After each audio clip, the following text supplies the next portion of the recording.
Kemudian yang kedua ada namanya eh, al-hulm. Al-hulm itu maksudnya adalah mimpi tapi datangnya dari syaitan. Ah, seperti contohnya adalah syaitan tiba-tiba datang ke mimpi kita.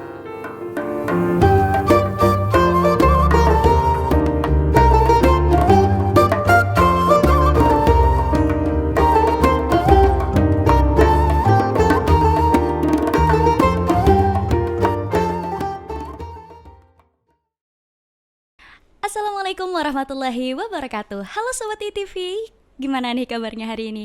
Harapan aku semoga kalian semua selalu dalam keadaan sehat dan bahagia ya. Kembali lagi di segmen favorit kita, Bersinar, Bersiar Sambil Siniar, bareng aku Almazia Ayesa. Nah, kali ini kita mau bahas sesuatu yang lagi heboh di dunia maya nih. Sobat ITV pasti udah pernah dengar ya soal cek hodam atau ramalan-ramalan seperti zodiak, tarot, dan sejenisnya. Nah, sebenarnya boleh nggak sih kita percaya dengan hal-hal yang berbau ramalan seperti itu? Apakah dalam mempercayainya ada dampak atau konsekuensi buat kita sebagai umat muslim? Nah, supaya nggak penasaran, kita akan kupas tuntas nih bareng narasumber hebat kita insya Allah yang sudah hadir di sini. Ini dia, kita sambut Ustadz Saiful Aziz. Ya. Aziz. Oke, Assalamualaikum Ustadz. Waalaikumsalam warahmatullahi Mbak Alma. Bagaimana kabarnya Ustadz hari ini? Alhamdulillah kabarnya baik. Alhamdulillah. Walaupun agak panas. Oh, agak panas ya. Alhamdulillah sehat ya Ustadz. Seru banget nih kita punya dapat kesempatan ya untuk ngobrol dan berbagi insight bersama Ustadz di Betul sini. sekali. Insya Allah buat teman-teman semua. Nah Ustadz, pernah nggak sih dengar soal ramalan tarot zodiak? Udah pernah sempat kedengar belum di telinganya Ustadz? Kalau zodiak itu sudah terdengar sejak zaman saya kecil juga udah ada iya, gitu ya. udah ada, gitu. Bahkan zaman SD itu udah ada buku kecil yang kalau kamu lahir bulan Maret gitu, maka kamu karakternya A, B, C, dan sebagainya. Nah, kemudian kalau sekarang itu ada di TikTok biasanya cek hodam gitu ya. Cek hodam. Iya. Nah, kalau Ustadz sebenarnya sebelumnya udah pernah dapat nggak sih pertanyaan nyeleneh yang kayak gini gitu? Maksudnya tentang cek hodam, ramalan-ramalan itu udah pernah dapat belum? Atau baru di sini dikupas? Oke, kalau pertanyaan tentang Ustaz ini apa hukumnya cek hodam, itu biasanya muncul ketika mata kuliah wajib universitas. Seperti contohnya Islam Ulil Albab ataupun Islam Rahmatan Alamin. Kadang ada itu mahasiswa saya yang nanya, Ustaz gimana sih hukumnya cek hodam gitu yang ada di TikTok, pengen ikutan gitu ya, kayak seru gitu. Iya betul. Oke, ya paling itu yang pernah dapat ya, yang mungkin pernah dari kelas gitu. Betul sekali. Oke, boleh kita langsung kali ya Ustadz nanyain, mungkin teman-teman udah pada penasaran nih. Oke, untuk sebelum kita masuk ke soal zodiak, tarot dan sebagainya, boleh aku tahu nggak sih Ustadz, sebenarnya ramalan itu apa sih Ustadz kalau boleh tahu? Oke, baik. Alhamdulillah wassalatu wassalamu ala rasulillah.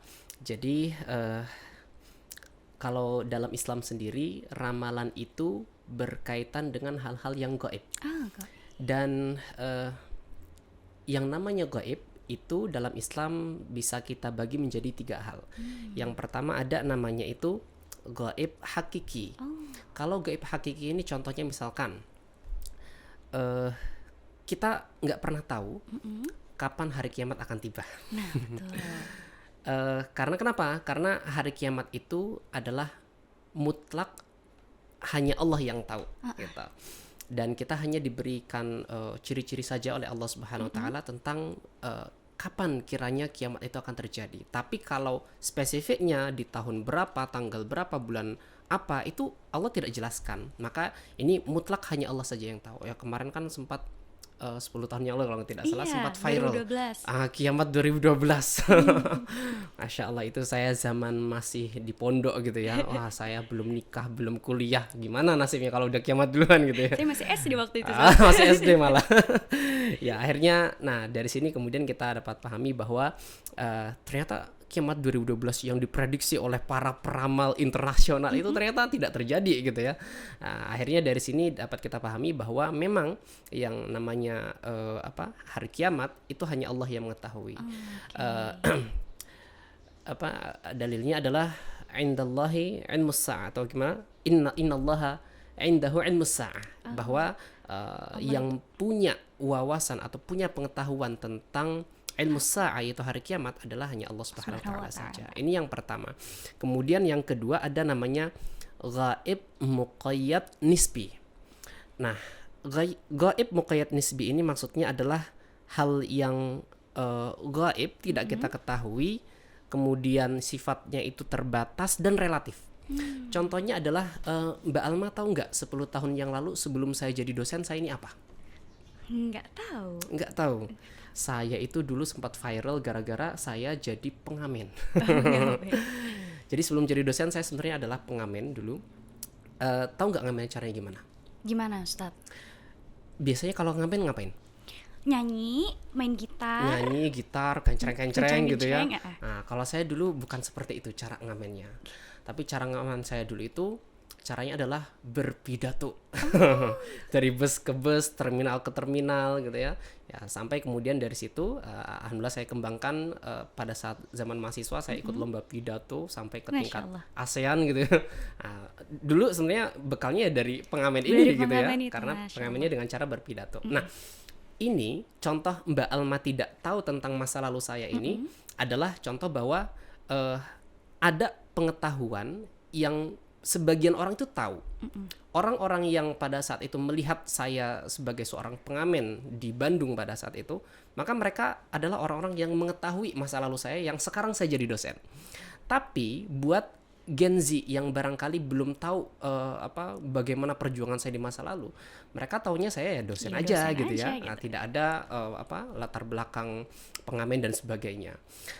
Nah, artinya bahwa ada sebagian orang yang mengetahui, ada lagi yang sebagian yang tidak mengetahui karena terbatas dengan ruang dan waktu itu tadi. Ini yang kedua. Dan yang ketiga adalah ghaib muqayyad ghairu nisbi. Nah, kalau gaib muqayyad ghairu nisbi ini adalah sesuatu yang gaib yang tidak kita ketahui dan terbatas namun sifatnya tidak relatif. Contohnya ini. Apa itu Ustaz nih contohnya nih? Ya. Waduh. Uangnya ada di sebelah kanan apa kiri, Mbak? Sebelah sini kayaknya Ustaz. Sebelah sini? Iya. Oke, baik. Coba kita buka. Kosong. Oh, kosong. Berarti di sebelah mana? Sebelah sini? Kosong juga. Karena uangnya belum saya ambil. Oh, betul. Ya, ini artinya kemampuan Mbak Alma melihat uang yang saya simpan itu terbatas karena kenapa? Karena terhalang panca indera. Yaitu Mbak Alma meskipun mampu melihat namun terhalangi dengan tangan saya ini. Dan bahkan terhalangi oleh meja ini karena duitnya masih di kantong saya gitu ya. Nah, ini artinya gaib muqayyad tapi ghairu nisbi. Nah, jadi ini nanti masuk juga contohnya adalah hal-hal yang ramalan-ramalan tapi berdasarkan sains, berdasarkan pola, berdasarkan analisis dan sebagainya. Nah, sehingga gaib muqayyad ghairu nisbi ini yang biasa kita kenal dengan seperti perakiraan cuaca gitu ya dan sebagainya. Nah, ini sifatnya adalah ilmiah. Nah, kemudian pertanyaannya adalah kalau Islam memahami ramalan itu masuknya yang bagian mana? Nah, betul. Nah, kalau Islam sendiri biasanya yang dalam dijelaskan oleh Rasulullah kemudian juga oleh para ulama adalah yang bagian pertama tadi, yaitu gaib hakiki atau gaib mutlak sebutan lainnya, yaitu hal-hal yang gaib yang mengetahui itu hanya Allah saja sebenarnya. Hari kiamat, nasib, masa depan, nah itu kan hanya Allah saja yang tahu gitu. Dan kita kalau kita kalau kita ini mencoba meramal gitu ya, kamu kalau lahirnya tanggal sekian, bulan sekian, maka nasibmu akan baik atau nasibmu akan buruk. Nah, ini yang tidak diperkenankan dalam agama Islam. Seperti itu. Seperti itu, Ustaz. Iya. Oke, kira-kira ini Ustaz, mengapa sih Islam itu melarang umatnya untuk percaya kepada ramalan yang kayak gitu, Ustaz? Terus ada nggak sih Ustaz tentang dalil larangannya? Oke, baik. Ini pertanyaan bagus sekali. Apakah Islam melarang kita untuk percaya pada ramalan? Maka jawabannya adalah kalau seandainya kita menggunakan yang pembagian gaib yang tiga kedua tadi, kedua dan ketiga tadi, yaitu kita memprediksi, maaf, yang ketiga tadi yaitu memprediksi hal-hal yang sifatnya pola ilmiah dan sebagainya. Maka kalau hal ini masih dibolehkan karena sifatnya adalah memprediksi gitu ya. memprediksi. Beda halnya dengan yang bagian pertama tadi, yang gaib mutlak, yang hakiki, yang itu hanya Allah saja yang mengetahui gitu.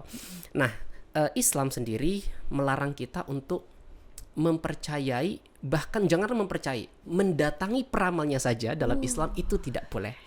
Dalilnya apa? Dalilnya adalah man ata arrafan man ata arrafan fasa'alahu an syai'in fasaddaqahu. Satu riwayat bunyinya adalah faqad kafara ala ma ja'a bihi Muhammad au kama qala, kurang lebih seperti itu. Barang siapa yang mendatangi peramal fasa'alahu an syai'in, dan dia bertanya gitu ya, nanya-nanya tentang sesuatu, ini saya kelahiran 10 Maret gitu ya 1995, ini gimana kira-kira nasib saya. Nah, itu berarti dia bertanya-tanya gitu. Kemudian fasaddaqahu, ketika peramal itu menjawab kemudian ia mengiyakan, maka faqad kafara ala maja bihi Nabi Muhammad atau au kama qala, saya lupa redaksi tepatnya seperti apa, tapi intinya bahwa dia telah dinyatakan kafir gitu ya, atau kufur dari apa yang dibawa oleh Nabi Muhammad sallallahu alaihi wasallam. Ini satu riwayat, dan dalam riwayat lain itu bahkan redaksinya adalah fala tuqbal sholatuhu arba'ina yauman, yaitu sholatnya tidak akan diterima selama 40 hari. Nah, sehingga konsekuensinya jamaah sekalian bahwa ketika mendatangi peramalnya saja itu dilarang, apalagi kita mempercayainya gitu ya, apalagi kita bertanya-tanya dan mempercayai apa yang dia jawab. Nah, sehingga kenapa dalam Islam itu mendatangi saja dilarang, karena memang yang namanya peramal itu tidak akan menjadi peramal kalau tidak ada yang datang. Sehingga itulah kenapa dalam Islam mendatanginya saja itu tidak diperkenankan. Jadi seperti itu. Jadi meskipun ini kan karena lagi viral di media sosial ya, Ustaz ya. Kalau misalnya kadang orang ini udah tahu itu haram ya, syirik jatuhnya. Tapi dia masih mau coba-coba, nggak percaya kok, mau coba aja. Nah, itu gimana tuh? Seru-seruan gitu ya. Iya, seru-seruan itu apakah tetap aduh nggak boleh kok, ngeyel gitu, gimana tuh? Ya, meskipun barangkali tentu kita berharap bahwa netizen saat ini sudah sangat teredukasi gitu ya, masalah hal-hal seperti itu. Dan saya rasa netizen Indonesia juga sudah banyak yang teredukasi bahwa khodam-khodam seperti itu ya cuma seru-seruan aja gitu ya. Harapannya seperti itu. Namun tentunya yang terbaik adalah kita mengalihkan permainan istilahnya seperti itu ya, permainan seperti itu ke hal yang lainnya. Lebih baik. Karena dikhawatirkan meskipun kita menganggapnya itu sebuah permainan gitu ya, hanya bercanda dan sebagainya, namun karena ini berkaitan dengan tadi ya gaib yang bagian pertama, yaitu gaib mutlak. Maka alangkah baiknya kita menghindari hal seperti ini dan kita alihkan ke bercandaan yang lainnya. Bercandaan yang lainnya. Oke, Ustadz, untuk pertanyaan selanjutnya boleh ya kali ya? Ada nggak Ustadz suatu kisah dalam Al-Quran atau hadis yang mungkin bisa diceritakan terkait ramalan atau dampak negatif apa gitu yang dari orang-orang mempercayai ramalan ini, terus dampak negatifnya apa? Kenapa dari Islam sendiri nggak boleh gitu? Iya, baik. Sebenarnya dulu ada kisahnya Nabi Yusuf dalam Al-Quran itu. Nabi Yusuf itu pernah dalam tanda kutip meramal gitu ya, meramal mimpinya Raja Mesir pada saat itu, atau meramal keadaan Mesir, apa yang akan terjadi di masa yang akan datang, yaitu melalui mimpi yang kemudian Nabi Yusuf ini apa istilahnya tafsirkan, kalau tidak salah istilahnya ditafsirkan, dan akhirnya apa yang dikatakan oleh Nabi Yusuf ini adalah ya beneran terjadi. Dalam tanda kutip ramalannya Nabi Yusuf itu beneran terjadi. Nah, dalam hal ini teman-teman sekalian, bahwa sebenarnya yang dilakukan oleh Nabi Yusuf bukanlah ramalan seperti yang kita pahami saat ini.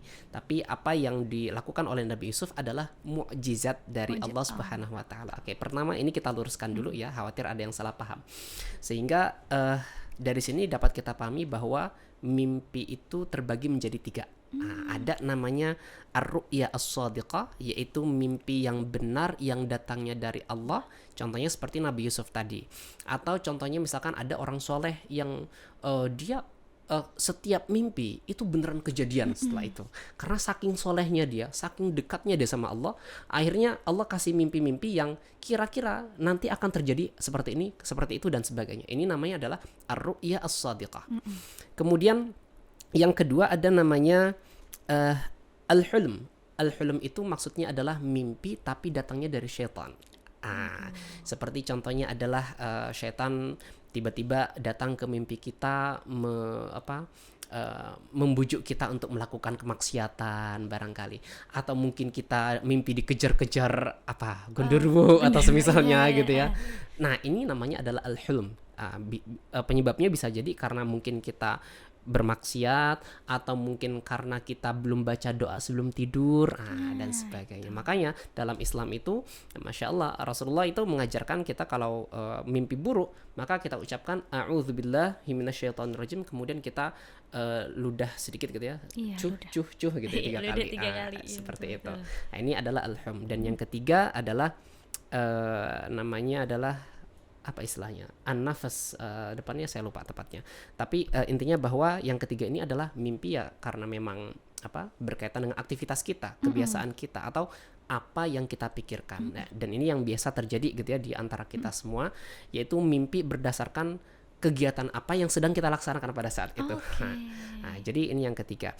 Nah, sehingga dari sini dapat kita pahami bahwa kisahnya Nabi Yusuf tadi adalah masuk yang kategori pertama. Kemudian adapun dampak negatif dari ramalan ini, teman-teman sekalian, adalah kita dikhawatirkan nanti akan menggantungkan diri kita terhadap apa yang dikatakan oleh si peramal itu.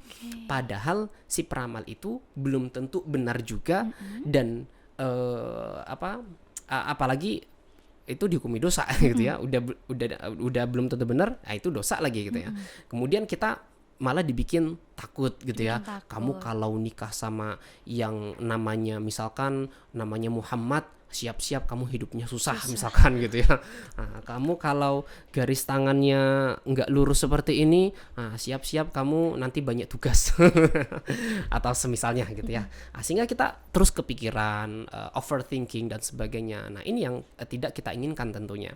Sebaliknya kadang ada juga yang ramalannya itu adalah hal-hal yang positif ya, meskipun kalau yang positif ini kadang menimbulkan optimisme juga, cuma tentu dalam hal ini kita perlu hindari juga ya. Jadi seperti itu, betul. Kira-kira seperti itu. Karena takutnya nanti kita menggantungkan sama hal-hal di luar ibadah kita kepada Allah gitu. Betul sekali.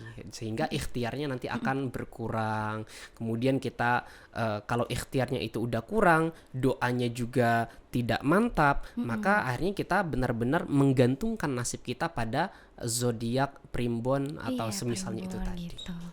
Ustadz, kalau nggak salah nih Ustadz, boleh nanti Ustadz islah ya kalau saya salah gitu.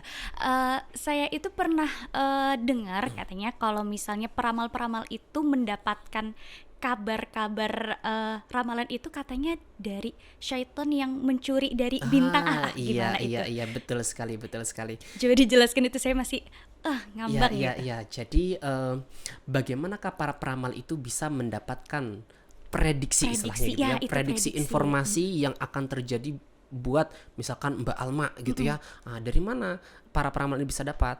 Ternyata teman-teman sekalian, para peramal ini itu bekerja sama dengan yang namanya jin gitu ya. Jadi jin itu kan ada 3 bagian. Ada jin yang taat, yang Islam gitu ya, taat kepada Allah, takut pada Allah dan sebagainya.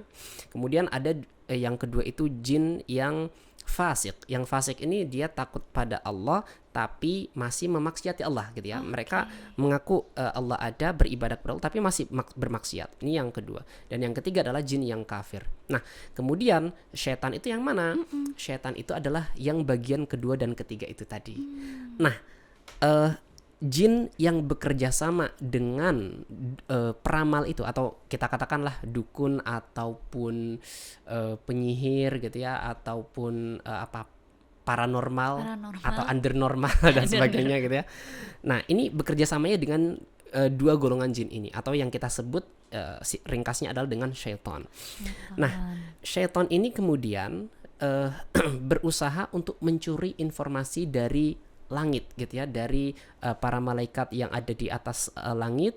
Kemudian dalam sabda Rasulullah itu itulah kenapa terjadi ada kalanya kita melihat ada bintang jatuh atas misalnya. Nah, itu adalah para malaikat Allah yang sedang memanahi gitu ya, memanahi para jin yang mencuri informasi dari langit. Jadi katakanlah ada 100 informasi. Dari 100 informasi ini paling yang betul itu hanya satu informasi saja. Sisanya itu dibumbui dengan apa gitu ya. Nah, sehingga dari sini dapat kita pahami bahwa meskipun jin itu sudah berusaha sampai ke langit ya, bahkan mereka sampai dilempari dan datang ke bumi kembali membawa 100 informasi, hanya satu informasi saja yang bisa dipastikan benar-benar betul gitu ya. Nah, jadi seperti itu. Maka ya kita kalau mau percaya sama dukun gitu ya dan sebagainya, ya harusnya ini kita perlu dipertanyakan dari keimanannya, kemudian logikanya juga, karena dari 100 informasi tadi hanya satu aja yang mungkin kemungkinan betul. Jadi seperti itu. Oke, Ustadz, untuk pertanyaan terakhir, Ya, silahkan. Menurut Ustadz, seberapa penting sih tawakal kepada Allah ketika kita dihadapkan atas ketidakpastian ya tentang atau masa depan dibandingkan mencari petunjuk melalui ramalan gitu. Ini maka jawabannya adalah sangat penting sekali kita untuk senantiasa bertawakal kepada Allah Subhanahu wa taala. Kenapa? Karena dampak negatif dari adanya ramalan ini ya teman-teman sekalian, itu adalah kita nanti akan menggantungkan segala sesuatu kepada selain Allah. Ketika kita menggantungkan sesuatu kepada selain Allah, maka kita harus siap-siap ada yang namanya sakit hati, ada yang namanya kecewa, ada yang namanya sedih, kemudian ada masalah psikologis dan sebagainya gitu ya. Ini yang kalau kita menggantungkan sesuatu itu kepada makhluk ataupun kepada ramalan-ramalan yang diberikan kepada kita. Tapi kalau seandainya kita menggantungkan tawakal kita kepada Allah, artinya kita sudah berusaha, berikhtiar, kemudian kita memperbanyak doa dan sebagainya, namun kemudian ternyata hasilnya tidak memuaskan, hasilnya tidak seperti yang kita inginkan, maka hal ini yang kemudian membuat kita tetap tenang, membuat kita tetap ikhlas dengan ridho terhadap apa yang Allah terjadi tetapkan. Yaitu yang Allah tetapkan. Karena kenapa? Karena Allah Subhanahu wa taala juga pernah berfirman, wa asa an takrahu syai'an wa huwa khairul lakum wa asa an tuhibbu syai'an wa huwa syarrul lakum wallahu ya'lamu antum la ta'lamun. Bisa jadi kamu membenci sesuatu padahal itu baik bagi kamu. Dan bisa jadi pula kamu menyukai sesuatu, mencintai sesuatu, tapi ternyata itu buruk bagi kamu. Wallahu ya'lamu antum la ta'lamun. Allah itu lebih tahu gitu ya apa yang kamu butuhkan, apa yang kamu inginkan. Oleh karena itulah Allah Subhanahu wa taala buat skenario lain. Karena prinsipnya adalah sebaik-baik manusia menyusun rencana, ketahuilah bahwa skenario Allah lah yang terbaik dan terindah. Masya Allah, Alhamdulillah. Terima kasih banyak Ustadz atas insight juga pandangannya mengenai materi kita di hari ini. Semoga teman-teman semua bisa mendapatkan manfaat ya Ustadz dari apa yang Ustadz sampaikan. Oke, untuk mengakhiri kita ucapkan terima kasih banyak atas waktunya Ustadz. Barakallahu fikum wa fikum barakallah. Untuk teman-teman jangan lupa like, share, and subscribe YouTube channel Universitas Islam Indonesia. Wassalamualaikum warahmatullahi wabarakatuh. Waalaikumsalam warahmatullahi wabarakatuh.